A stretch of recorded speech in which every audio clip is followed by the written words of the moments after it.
الفاتحة إلى حضرة النبي صلى الله عليه وسلم.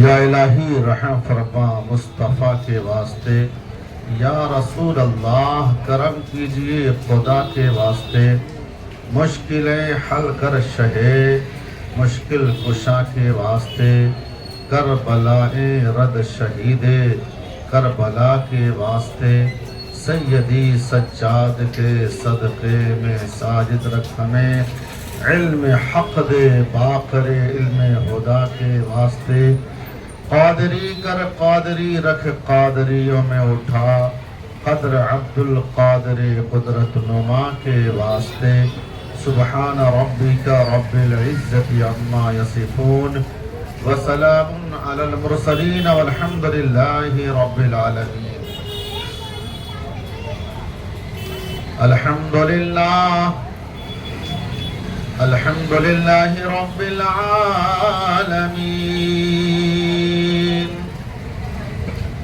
والصلاة والسلام على أشرف الأنبياء والمرسلين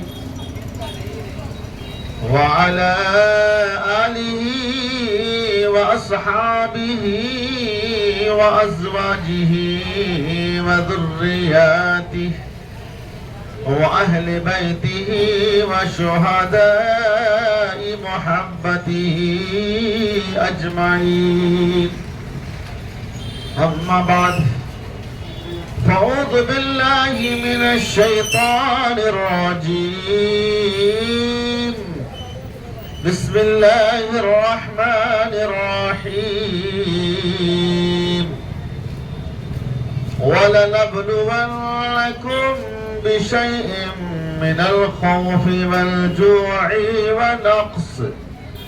ونقص من الأموال والأنفس والثمرات، وبشر الصابرين الذين إذا أصابتهم مصيبة قالوا إنا لله وإنا إليه راجعون، أولئك عليهم صلوات من ربهم ورحمة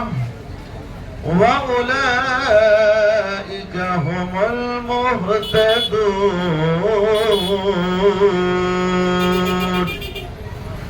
آمنت بالله صدق الله العظيم، وصدق رسوله النبي الأمين المكين الكريم، ونحن على ذلك لمن الشاهدين والشاكرين،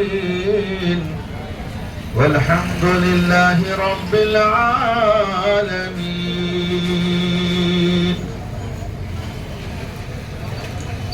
دور و دراز سے آئے ہوئے تمام عاشقان اہل بیت،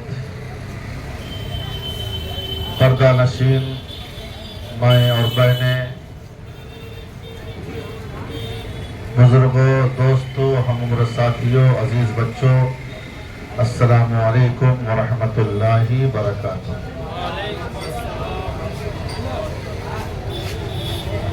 آج تو شب عاشوراء ہے، بڑی عظیم رات ہے۔ میں تو سمجھ رہا تھا کہ لوگ پہلے ہی کرسیاں پوری کر لیے ہوں گے، بیٹھ گئے ہوں گے، لیکن بہت افسوس ہو رہا ہے کہ وقت بھی ہو چکا ہے اور ابھی آپ حضرات تشریف نہیں لائے۔ آپ حضرات تک میری آواز اگر پہنچ رہی ہے تو جلد از جلد جلسہ گاہ میں تشریف لائیں، ذکر حسین میں تشریف لائیں۔ یہ وہ محفل ہے جس محفل میں بیٹھنے والا بڑا خوش قسمت ہوتا ہے۔ تو آپ یہاں وہاں وقت نہ ضائع کریں، بلکہ آپ سامنے بیٹھیں گے تو آپ کو سمجھ میں آئے گا اور ہمارا بھی مزاج بنے گا۔ آئیے سننے سنانے سے پہلے اپنے دستور کے مطابق اپنے بزرگوں کے طریقے پر چلتے ہوئے سب سے پہلے نبی رحمت، رسول اعظم، نور مجسم، سید عالم جناب احمد مصطفیٰ محمد مصطفیٰ صلی اللہ تعالی علیہ وآلہ وسلم کی بارگاہ پر انوار میں اپنی غلامی کا ثبوت پیش کرتے ہوئے بآواز بلند ہدیہ درود و سلام پیش فرما لیں۔ اللہم صلی علی سیدنا و شفیعنا و حبیبنا و مولانا محمد معدن الجود والکرم، بارک وسلم صلو علیہ صلاة و سلاما علیک یا رسول اللہ صلی اللہ تعالی علیہ وسلم۔ ہمارے امام کی کیا شان ہے؟ امام علی مقام کی شان شاعر نے بڑے اچھے انداز میں پیش کیا۔ کہا حسین زندہ ہیں دستور زندگی کی طرح۔ ذرا بول دیا کیجئے، ارے بھائی 5 ہی لو صحیح، 50 پہ بھاری ہو جاؤ۔ ہاں، یہ نہیں سوچنا چاہیے ہم 5 ہیں 10 ہیں، نہیں، دل والوں کی ضرورت ہے۔ شہدائے کرام سے، امام علی مقام سے سچی محبت کرنے والوں سے ہمیں مطلب ہے۔ ہمارا تو کام ہے اپنا پیغام عام کر دینا، جس کے سمجھ میں آئے وہ لے لے، نہ سمجھ میں آئے چھوڑ دے۔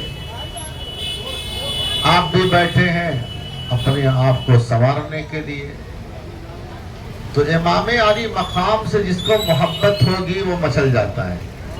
وہ حسین کا نام آتے ہی اس کے روگٹے بھی کھڑے ہو جاتے ہیں، اس کا ایمان بھی تازہ ہونے لگتا ہے، اس کی سستی غفلت سب دور ہو جاتی ہے۔ ایسا ہمارے امام کے نام میں ایسا بارود بھرا ہوا ہے، ایسا جوہر ہے کہ جیسے جیسے نام لو ویسے ہی سستی دور ہو جاتی ہے۔ تو میں نے کیا کہا؟ حسین زندہ ہے دستور زندگی کی طرح۔ یہ جو شعر بول رہا ہوں نا، یہ ہمارے عقیدہ بھی یہی ہے۔ ہاں، جو لوگ کہتے ہیں معاذ اللہ مر کر مٹی میں مل گئے، ان کا کوئی اور حسین ہوگا۔ جو ہمارا حسین ہے وہ ہم اپنے حسین کی بات کر رہے ہیں۔ حسین زندہ ہے دستور زندگی کی طرح، شہید مرتا نہیں عام آدمی کی طرح۔ شہید مرتا نہیں عام آدمی کی طرح، اور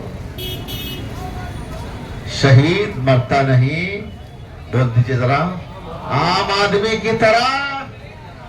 یزید ڈوب گیا شام کے اندھیروں میں، یزید ڈوب گیا شام کے اندھیروں میں، حسین روشن ہے دنیا میں روشنی کی طرح۔ حسین روشن ہے دنیا میں روشنی کی طرح۔ آپ سے میں پوچھنا چاہتا ہوں کہ آپ یزیدی ہو کہ حسینی؟ بولو ذرا تیز سے۔ اچھا، آپ کا کیا کیا حسینی ہے؟ آپ تنہا حسینی ہو؟ بولو، آپ تنہا حسینی ہو؟ اب میں آپ کو بتاتا ہوں ہم کتنے حسینی ہیں، ہمارا کیا کیا حسینی ہے. لیکن ذرا بلند آواز سے سبحان اللہ بولو. اور تیز، اور تیز. جو لوگ یہاں وہاں کھڑے ہیں نا وہ سن کے آپ کی آواز پا کے بیٹھ جاؤ، سمجھ جائیں ہاں یار کچھ سننے کے لیے بیٹھے ہیں لوگ. ایک بار اور بولیے. اب سنیے کون کون حسینی ہے. میرا دل بھی حسینی ہے، میری جان بھی حسینی ہے. میرا دل بھی حسینی ہے، میرا دل بھی حسینی ہے، یہ جان بھی حسینی ہے، یہ جان بھی حسینی ہے. کرم اللہ کا دوستو، اپنا تو ایمان بھی حسینی ہے، اپنا تو ایمان بھی حسینی ہے. روشن ہے اس جہاں میں شبیر کے صدقے سے، روشن ہے اس جہاں میں شبیر کے صدقے سے، شبیر کے صدقے سے. منبر بھی حسینی ہے، آذان بھی حسینی ہے، منبر بھی حسینی ہے، آذان بھی حسینی ہے. تو مانے یا نہ مانے، تو مانے یا نہ مانے، اپنا تو عقیدہ ہے. تو مانے یا نہ مانے، اپنا تو عقیدہ ہے. کیا ہر مومن کے ہونٹوں پہ، ہر مومن کے ہونٹوں پہ قرآن بھی حسینی ہے. ہر مومن کے ہونٹوں پہ قرآن بھی حسینی ہے. جبریل جھلاتے ہیں حسنین کے جھولے کو، جبریل جھلاتے ہیں حسنین کے جھولے کو. لگتا ہے کہ آقا کا، لگتا ہے کہ آقا کا دربار بھی حسینی ہے. لگتا ہے کہ آقا کا دربار بھی حسینی ہے. گرنے نہیں دیتا ہے قادوں سے نوازوں کو، گرنے نہیں دیتا ہے، گرنے نہیں دیتا ہے قادوں سے نوازوں کو. کیا خوب کے نبیوں کا، کیا خوب کے نبیوں کا سلطان بھی حسینی ہے. کیا خوب کے نبیوں کا سلطان بھی حسینی ہے. اپنا تو ایمان بھی حسینی ہے، یہ دل بھی حسینی ہے، یہ جان بھی حسینی ہے. درود پاک بلند آواز سے پڑھ لیجیے. اللہم صلی علی سیدنا و شفیعنا و حبیبنا مولانا محمد معدن الجود والکرم بارک وسلم. صلو علیہ صلاة و سلام علیک یا رسول اللہ صلی اللہ تعالی علیہ وسلم. جو جوان بیٹی کی میت پر نہ رویا وہ حسین، جو جوان بیٹے کی میت پہ نہ رویا وہ حسین، جو دہکتی آگ کے شعلوں پہ سویا وہ حسین، جس نے اپنے خون سے دنیا کو دھویا وہ حسین، جس نے اپنے خون سے دنیا کو دھویا وہ حسین، جس نے سب کچھ کھو کے پھر بھی کچھ نہ کھویا وہ حسین، جس نے سب کچھ کھو کے پھر بھی کچھ نہ کھویا وہ حسین، مرتبہ اسلام کا جس نے دوبالا کر دیا، مرتبہ اسلام کا جس نے دوبالا کر دیا، خون نے جس کے دو عالم میں اجالا کر دیا، خون نے جس کے دو عالم میں اجالا کر دیا۔ حضرات، آج اسی حسین اعظم کی بارگاہ میں آپ حاضر ہیں۔ یہ جو رات ملی ہے یہ مانگی ہوئی رات ہے، یہ جو شب ملی ہے یہ مانگی ہوئی شب ہے، ورنہ معاملہ پہلے ہی طے ہو چکا تھا۔ میں عرض کرنا چاہتا ہوں، کل آپ نے خطاب سماعت کیا حضرت مسلم بن عقیل اور ان کے شہزادوں کی شہادت، انہی شہادتوں میں ایک ایسی بھی شہادت پیش آئی ہے، وقت تنگ ہونے کی وجہ سے میں نے ذکر نہیں کیا، اس لیے آج میں وہیں سے شروع کرنا چاہتا ہوں۔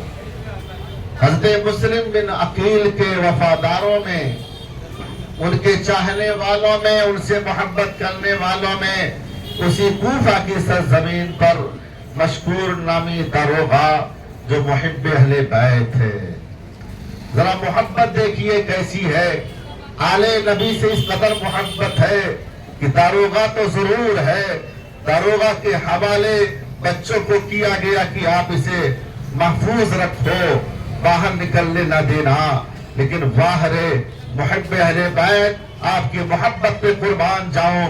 مشکور نامی داروغہ نے محب اہل بیت ہونے کا حق ادا کر دیا، اس نے راتوں رات ان بچوں کو جیل خانے سے نکالا اور نکالنے کے بعد ان بچوں کو رہا کر دیا۔ یہ بات لوگوں کو پتہ چلی، خاص طور سے عبید اللہ ابن زیاد کو معلوم ہوا۔ عبید اللہ ابن زیاد نے فوری طور پر مشکور نامی داروغہ کو طلب کیا، کہا یہ بتاؤ تم نے کیوں آزاد کر دیا، تم نے کیوں چھوڑ دیا؟ اس نے کہا میں نے ان کی محبت میں چھوڑ دیا، مجھے آل نبی سے محبت ہے، ہم نے ان کی محبت میں آزاد کر دیا۔ کہا تمہیں ڈر نہیں لگا؟ کہا ڈر کی کیا بات ہے، ڈر کی کیا بات ہے، مرنا تو ایک دن ضرور ہے، لیکن یاد رکھنا میں نے اس لیے ان کو آزاد کر دیا، میں نے اس لیے ان کو رہا کر دیا کہ قیامت کے روز جب لالا جان ان کے مجھ سے پوچھیں گے تو میں جواب دوں گا یا رسول اللہ میں آپ کی آل سے محبت کرتا تھا، اور آپ کی محبت اور آپ کی آل کی محبت میں مسلم کے شہزادوں کو میں نے آزاد کیا۔ اے عبید اللہ ابن زیاد، تم کیا جواب دو گے رسول ہاشمی کی بارگاہ میں جب ان کے سامنے تم سے پوچھا جائے گا؟ تم کیا جواب دو گے؟ یاد رہے تم جواب نہ دے پاؤ گے۔ یہ باتیں بڑھتی چلی جا رہی تھی، آخر کار عبید اللہ ابن زیاد نے کہا کہ جلاد کو بلایا جائے اور کوڑے لگائے جائے۔ مشکور نامی داروغہ نے کہا جو تمہیں کرنا ہو کر لو، یاد رکھو ایک مشکور کی جان تو تمہارے سامنے ہے، اگر سینکڑوں جانیں مشکور نامی کو ملتی تو ساری جانوں کو حضرت مسلم بن عقیل کے شہزادوں پہ قربان کر دیتا۔ مجھے تم سے کوئی ڈر نہیں ہے، میں تو اپنے رب سے ڈرتا ہوں، میں اپنے رسول سے سچی محبت کرتا ہوں۔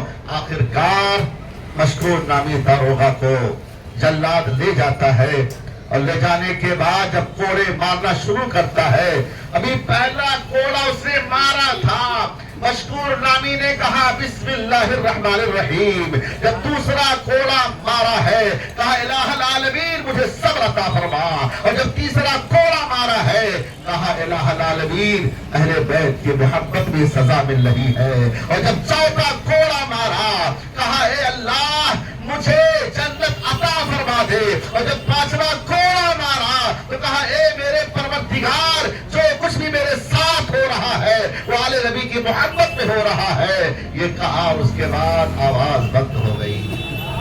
انا للہ و انا الیہ راجعون۔ دوستو مرنا سب کو ہے، کوئی دنیا میں جینے کے لیے نہیں آیا ہے، نہ ہمیشہ ہمیش کسی کو زندگی ملنے والی ہے، ہر ایک کو دنیا چھوڑ کے جانا ہے۔ اس لیے جس نے اپنا کردار اچھا کیا ہے اس کا نام صبح قیامت تک لیا جاتا رہے گا، اور جس نے اپنے کردار کو داغدار کر لیا ہے اس کو کوئی اچھائی کے ساتھ یاد نہیں کرے گا۔